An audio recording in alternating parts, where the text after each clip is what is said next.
Thanks for having us. Yeah. My apologies. Hannah, we are able to, we just restarted the recording, so I think we can figure something out to try to piece these back together. And thanks, folks, for calling back in. So we will be able to share this information. Apologies for the text difficulties. We weren't expecting that. Was there anything else that you had wanted to say, Michelle or Mayra, or were you finishing up? I was about to pass it on to Mayra, actually. She was going to talk briefly about the unaccompanied minor potential surge this summer, so I'm just going to switch seats with her. Wonderful. Yeah. Because we don't have as many people call in at this time as there were originally, the presentation will be available by video online, and I think that it's important for people to be able to access. So thank you so much for continuing. Thank you. Do I go? I think so. Should I start really quickly? My part's very brief, or should you want to wait a few more minutes? Go ahead. Okay, great. Well, I'm going to talk very briefly on the detained unaccompanied children. So that's very different from the CARNS project that my colleague was speaking about. I work primarily with children who were detained or were caught and did not have a parent or guardian with them, so they're not in those types of facilities, these family detention shelters. They're actually in children's shelters all around the United States. RAICES actually covers over 900 beds within our area, and we provide legal services to them. We do a presentation for them so they know their rights, their responsibilities once they're released. We also screen them individually for relief. Every year we see kids coming. Last year was the biggest that we did see kids come. Over 60,000 unaccompanied children were accounted for at the border, and that was the need why we had to have these emergency shelters, including Lackland, which you heard. We requested funding for Lackland. We didn't get it. We still went in there. We actually provided more than 2,000 kids with Know Your Rights presentations, and we actually screened more than 1,700 kids for legal relief, of which almost 70% were eligible for some type of immigration relief. So there is definitely, they definitely do need help. So even though they're eligible for something, they can't get that type of relief unless they have someone to help them. So we are expecting a similar, not as high, but still an increase this summer. And we would really love any type of assistance that anyone can bring, whether it's actually coming down to San Antonio and helping speak to these kids and talking to them, or if you can't come down to Texas, all these kids eventually are reunified and all over the United States. And, they do need assistance once they're there. So I'm pretty sure at the end of this we'll give our email information as to how you can help, whether it be here or it be from where you're at. Just very briefly, let me just give you some emails just in case we get caught up again. So the first one is for the pro bono project, which at CARNS, the family detention, it's help families. So it's all spelled out HELP. FAMILIES, and then and then it's RAICES, RAICES.org. And then for the detained and unaccompanied minor children, which is what I was speaking about, Lackland, it's a help kids, all spelled out the same way, at RAICESTexas.org, which was the same information. So thank you very much. Thank you so much, Mayra and Michelle. And this will be my chance to share that the UU College of Social Justice is actually running a volunteer program in partnership with RAICES. And so we have two particular dates in which our volunteers will be starting. I'll be down there myself to meet you all in person on June 7th. I'm very excited to be able to bring a group down to work together, both legal volunteers and Spanish speakers, although I have heard there are limited opportunities for folks that don't meet either of those categories who want to get involved. And then we also have a second group starting on June 28th. Of course, as they mentioned, volunteers are welcome at any time. They don't have to be with a UUCSJ group. And so if those dates don't work for you, but you do want to go down and work with RAICES, you can get in touch with them directly. We just wanted to bring groups as teams to come together to reflect and to support each other's skill building to be able to do this work in a way that contributes strongly to the project. So we would be really excited to have many of you join us. The minimum amount of time is for 1 week, starting on a Sunday flying in on the Saturday, starting on the Sunday, and continuing through the Friday. And we have some volunteers that will be staying for up to 8 weeks. So if you are interested in spending a little bit or all of your summer in San Antonio with RAICES, please consider doing that. You'll be put to good work. And actually in our next slide here, you'll see the website link for how to get more information and to sign up. So I don't know if we have anything else from presenters, if we want to move into some question and answer here among the remaining participants. You can unmute yourself if you're online with the mic icon on the top, or if you're on the phone, you can unmute yourself with *6 to be able to ask a question. You can also write a question into the chat box on the left, and from there we can go into the questions. Hey, Hannah, this is Jen. Can you hear me? Yeah? Mm-hmm. Wonderful.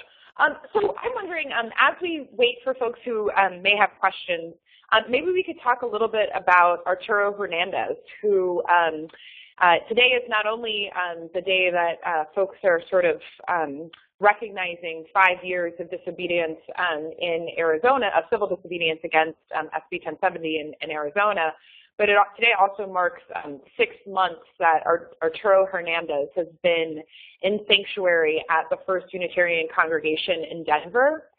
So for folks who are on the call right now, there's several ways that you can get involved.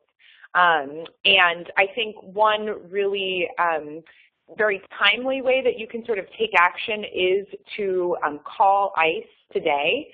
We have the number up on the webinar for people who are looking at the webinar. For folks who are just on the phone, I could just quickly say the number. It is 202-732-3000. Stop the deportation. And his full name is Arturo Armando Hernandez Garcia. And he has been in sanctuary for 6 months. And so we're calling ICE to ensure that his family can stay together and to stop his deportation. So that would be one really, another wonderful thing that folks could do today to take action. Yes, and in fact, I'm going to add a website in the chat box that can be used to sign his petition, as well as any other petitions for people in sanctuary who are awaiting a response from the U.S. government to be able to stay in the country that they call home. So that is the sanctuary website, Sanctuary 2014, and I'm going to type that in the chat box. Wonderful. Thanks, Hannah. I'm also curious, is anyone on the call, has anyone been on a border trip with either the College of Social Justice or the UU Justice Ministry in California? I know we have some really great learning opportunities coming up to go to the U.S.-Mexico border in either California. All attendees are muted and may unmute themselves by pressing *6. Sorry, just got an audio interruption there. Or in the Tucson, Mexico border. So if anyone has been on a border trip and would like to share about that, I would be curious to hear. Or Hannah, if you would want to talk a little bit more about what it's like when folks go, what they can expect on a border trip. I'd be happy to talk about that with. Oh, hello. And Hannah, this is Penny in San Diego, and I've been on the trip that Mar helps coordinate with the UU Justice California, and I just tell everybody I know in San Diego to go on that trip. It's 4 days. You're in Tijuana, and Mar and her crew take very good care of you and show you everything you can see, like where the deportees are let off at the border, some of the shelters they may go to, also visit the border, the Friendship Garden, where the border fence goes into the Pacific Ocean as a way to try to keep people from coming in. It's a very worthwhile journey, and I'm so sorry that Mar can't tell about it. And also, I wanted to mention one other thing that's happening in the San Diego area on May 28th. The Southern Border Coalition, the Southern Border Communities Coalition, is going to have a action regarding the number of people killed by the Border Patrol. The Border Patrol is not transparent, doesn't hold people accountable, and that's going to be on May the 28th. I'm trying to check the time here, but it'd be worthwhile people in Southern California to attend that and support these families whose loved ones have been taken from them and nothing has happened. Thank you. Thank you so much for sharing, and that is another crucial piece about the story of the injustices happening on the border is the lack of accountability for both abuses and taking of lives by Border Patrol agents, both of U.S. citizens and Mexican citizens. So thank you so much. You're welcome. Is there anyone else who would like to either ask a question or share something at this time? Yeah, mine says that mic is on. My name is Connie Mack. Is it coming through? Yes, we can hear Hi, you. Connie. If you can speak a little louder, that would be great. Yeah, I went on the July trip. I live in Chula Vista, California. I lived for 24 years. Within my backyard, I could see the border. I could see Tijuana. I'll just have to say, I'll put in a plug for GaryMar and for that trip. It's like nothing that you'll ever do in your life. It's amazing. Mar, I know, is trying to get on. I can't. It's hard to understand why she can't, but hopefully we'll get there.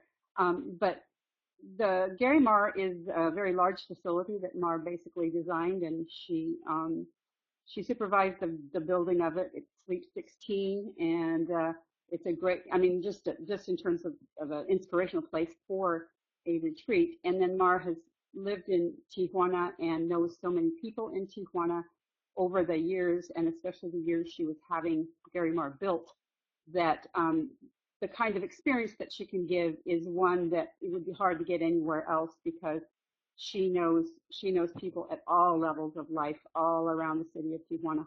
So that's one of the things that I thought was really inspiring about it. And you get to meet people like Yolanda and Hector Barajas, who were just on, and that's where I met them. And they tell a lot about their work, and there are a lot of people that Mar connects the groups up with that tell about, just about the about what's going on. And one thing that's very inspiring about meeting the Dreamers Moms and the deported veterans is that, I mean, they are victims of the deportations and of because they're separated from their families and the Dreamers Moms from their kids, but at the same time, they're very involved in social justice. So you not only are meeting people who are affected by this, but you're also meeting people who are really down, who are in there trying to also do social justice work to change it. So it's a very, very life-changing experience to go on one of those retreats. Thank you, Connie. Fantastic. Well, I see a question on the sidebar, which is from actually Hector and Yolanda down in Tijuana, in response to the presentation from RAICES when they got cut off. He's interested in connecting around the Dreamer Moms and the deported veterans with questions about the legal resources of RAICES. I understand that RAICES is spread very thin, with the many, literally thousands of people being supported in detention in Texas at this time. But if Hector and Mayra, if you would like to turn on your videos and maybe start that conversation a little bit as far as the resources available and the work happening in Tijuana, that might be an interesting component of this webinar today for different activists in different settings to connect. Hi, this is Randy Block. I'm calling from Michigan, and I can't get back onto the webinar, but I can participate by phone now. But I was very interested to know more about why you're saying that there might be a surge of children coming across the border. In Michigan, we had a large number of children that were sent there to find some temporary places to live, and we had to witness laws to counteract some of the hateful stuff that was going on in this Michigan community. So I'm just wondering what you know about the possibility of more children coming across the border. Absolutely. Actually, every year there is an increase in kids that do come, and we call it the influx season. Every year it's been like this. It wasn't until last year where it just surpassed any type of expectation that we may have. But yes, every year we do expect it, and the projected numbers have been pretty accurate. Actually, if you must know, for the numbers for 2014, they actually did project over 50,000 kids coming in, and the numbers were correct. 60,000 came in. The numbers for this year are between, I believe they said 40 to 60, so they definitely said they don't expect it to be as high as last year, but they do expect it, and that's just based on professionals researching and everything like that. On our standpoint, speaking to the kids, I mean, nothing's changed in the past year. Kids are still going to come here for a better life. They're still going to want to be here. You know, Central America is not very dangerous in some parts, so we do expect kids to come. But just so you know that it's probably not going to be as high as it was last year. So the quick second question is, the court case was going on that was challenging the two executive orders. What's the update on that? Well, the DAPA and the expansion of DACA, is that what you're speaking of? Yeah. I believe the injunction still stands, so that we're still waiting for, I believe we're waiting for a response from the Fifth Circuit at this point, so there hasn't been any movement whatsoever. We're still waiting for a response. Sorry, we couldn't give you more information. I hope that there's a decision soon so that we can move forward helping those who are eligible. But I know at RAICES we still meet with many community members who would be eligible, and we assist them and let them know what documents they can start obtaining now to prove that they don't have a criminal background, or to help prove their residency, the residency requirement that they've been here since 2010. So we're patiently waiting and helping people in the meantime so that they're prepared once the decision comes down. Thank you so much. We just have 2 or 3 more minutes for discussion before we end with closing blessing from Reverend Kathleen Mcteague. So Hector, if you could pose your question to Mayra and Michelle directly now for that discussion, just to finish things up, that would be fantastic. Yeah, unless they recognize me. Well, it looks like Hector actually signed off at that time, so I think that Katia Hansen can give us an update on the executive action case before we go. Katia, you seem to be right there, unless you're muted. If you see the icon for a mic in the upper middle of your screen. Sorry, I had to log. I'm on my phone now. I had to hit *6 again. So I just wanted to give a quick update on the case in the Fifth Circuit Court for the executive action. The hearing for that was on the 17th of April, and UURISE was one of the co-amici with the National Immigration Law Center, asking the court to really look at all of the benefits there are to immigration and the challenges with having the injunction stay in place. So we've had some additional information by being co-amici, but unfortunately we don't have any final answers. We're hoping that we will hear something soon, but of course we don't have any date as to when that will be. What we heard from those people who attended the hearings is that, you know, of the 3-judge panel that heard it, 2 are conservative judges and 1 is more progressive. The one who's progressive did a very good job of asking questions and relating the arguments of the case back to the Crane case from Mississippi, which attacked some of the main issues in the Texas case that related to the Administrative Procedures Act and what is discretionary and what is not. One of the conservative judges seemed to really fall on the other side, feeling that, echoing what the Texas judge had said, that the work is not discretionary, which means that it should be subject to additional review. And then the third judge had very little to say in that, which kind of leaves everyone wondering what exactly is going to happen. So the next steps are we'll hear back on the emergency stay, and then after that, then the case will actually be heard on its merits. So we're not even at the point of the case being heard on the merits.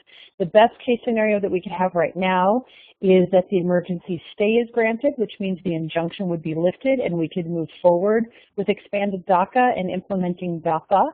The worst case scenario is that the emergency stay is denied and the injunction stays in place, and we have to wait until the case has been heard and decided on its merits.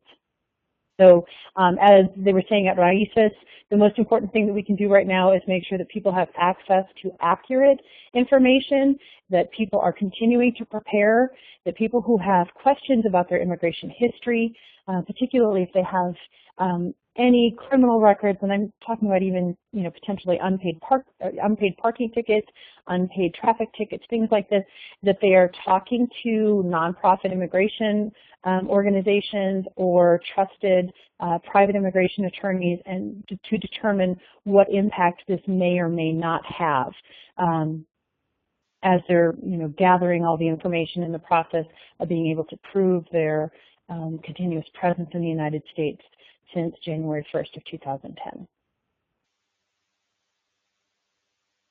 Great, thank you, Katia. Thanks, Katia. I'm going to finish up by passing the mic over to Reverend Kathleen Mcteague in order to send the ICE-free Arizona protesters off with a blessing. And for those that are able to stay and hear from Mar, our presenter that was having difficulties at the beginning, that would be fantastic, but we know that some people do have places to go. Hey folks, so here's a little benediction for those of you who are just heading off, and I hope it'll feel relevant to all the rest of us as well. We breathe the common wind of the earth, no matter where we live, who we love, what language we speak. We drink the common water of the earth, no matter our skin color, how long we live, the coverings we drape on our forms. We follow the common paths of the earth, no matter our beliefs, how far we move from home, the gold that we carry or its lack. May we live from these truths, our hearts open to the holiness all around us, and our hands turned always to the common good. May it be so. Go safely. That was so beautiful. Thank you, Kathleen. Hannah, do you think, yeah, I was just going to say, it looks like Connie and Mar are going to give it a try. For folks who can stay on, just a few more minutes, and just to let everyone know, again, the webinar is going to be recorded. And I just want to say that even with all the tech difficulties, I feel so humbled to have spent an hour hearing from everyone who's on the call today, because you are all really, truly doing amazing work, from our partners on the ground to you who are standing as allies with the folks that we heard from. I'm just really grateful to you all. And there's so many things that we can sort of continue to do. We heard some of those today. So why don't we try one more time to see if we can hear from Connie and Mar. Okay. All right. I wish I'd thought of this earlier, or else I could have had her just get in the car and come to my house. But anyway, I have Let's see if it will come through the phone into the computer, and if you can understand it through 3 electronic devices. Here we go. Okay, go ahead, Mark. Can't hear me. Is it audible? I don't think they can hear me still. We can hear you, actually. We can. Hello? Yeah. Yep. Yeah, they can hear you. Yeah. I'm concerned about the quality of the audio. It's actually pretty good. Oh, okay. So just a quick note. I just want to tell everyone that hasn't been to Tijuana ever or in a long time to not be afraid to come on down. You have a home away from home. At GaryMar, you're missing out on a wonderful experience. The people that you will meet will welcome you with all their hearts. Yes, that's struggling to survive. That there's also a lot of folks, there's a lot of people, communities getting organized, and a lot of organizations doing amazing amazing work over there to make people's lives better. So I hope that you consider participating and getting more involved in activities across the border. All I have to say briefly, and I apologize for the struggle in connecting. Okay, so did that work out? Yeah, we did hear from you, Mar. Great. Okay, good. Right. Okay, thanks. Okay, Mar, mission accomplished. Bye. Thank you. Oh, Hannah, I think you're muted now. I just want to thank everyone for participating and for sticking it out with us through some of these technical difficulties today, and I think it's been very good. So there are many ways to get involved from here, and I know many of you who call in are calling in because you're already involved in immigrant justice where you live. So please stay in touch, please connect, and we look forward to building this movement together. Thank you. Thank you, Hannah. Thank you. Thank you, everyone. Bye-bye. Bye.